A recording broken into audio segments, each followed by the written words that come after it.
Assalamualaikum warahmatullahi wabarakatuh. Saya Miftahul Husni Ridwan, Prodi Akuntansi, kelas Akuntansi A2. Pada kesempatan kali ini, saya akan mempraktikkan cara uji validitas dan reliabilitas data dengan program SPSS. Sebelum kita masuk ke praktik, terlebih dahulu kita harus mengetahui jika R hitung itu lebih besar dari R tabel, maka itu sudah valid. Tapi jika R hitung lebih kecil dari R tabel, maka itu belum valid. Jadi kita harus melakukan pengujian ulang. Baik, langsung saja kita masuk ke praktik.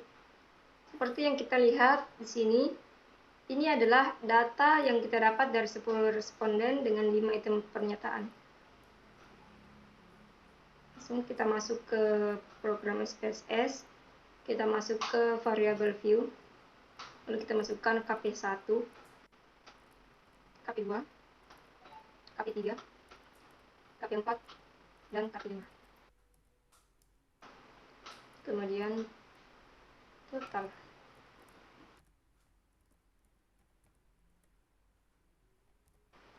Lalu untuk kolom desimal, semua angka kita ganti dengan 0 sampai dengan jumlahnya.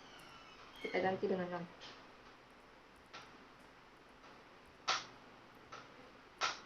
Setelah itu kita kembali ke data, lalu kita copy semua data yang didapatkan dari 10 responden tadi dengan 5 item pernyataan serta dengan jumlahnya kita copy, lalu kita masukkan ke data view.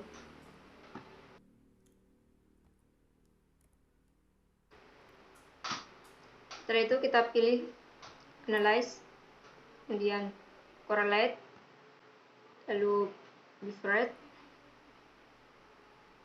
lalu semua item yang ada di sebelah kiri kita pindahkan ke sebelah kanan, lalu kita tekan OK. Nah, inilah data yang sudah diuji. Bisa dilihat seperti yang saya bilang tadi, jika R hitung lebih besar dari R tabel maka itu sudah valid, tapi jika R hitung masih lebih kecil dari R tabel maka itu belum valid, maka harus dilakukan pengujian ulang. Ya, itulah tadi praktik cara uji validasi data. Kemudian selanjutnya kita masuk ke analisis data kedua, yaitu uji reliabilitas data.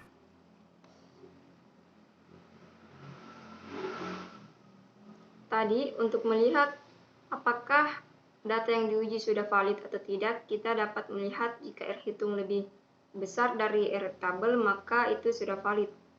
Tapi kalau sebaliknya R hitung masih lebih kecil dari R tabel maka itu tidak valid.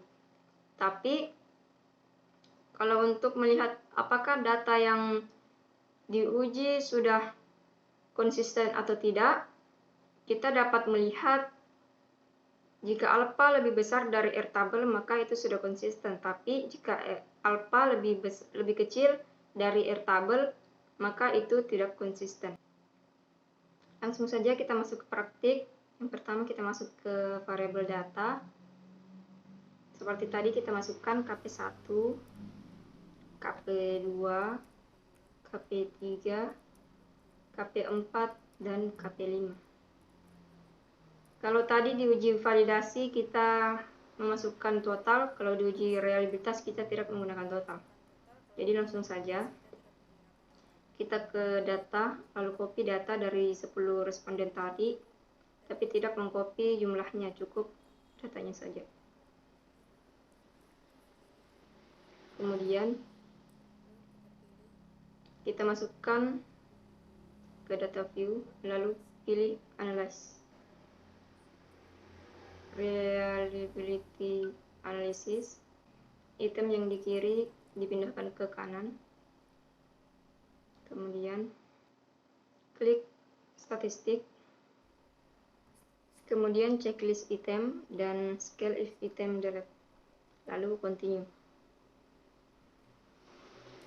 Nah, inilah data yang sudah diuji reliabilitasnya. Bisa kita lihat apakah sudah konsisten atau tidak dengan seperti yang saya bilang tadi, dengan melihat jika alfanya lebih besar dari R tabel maka sudah konsisten, tapi kalau alfanya lebih kecil dari R tabel, maka itu belum konsisten. Saya kira cukup. Terima kasih. Wassalamualaikum warahmatullahi wabarakatuh.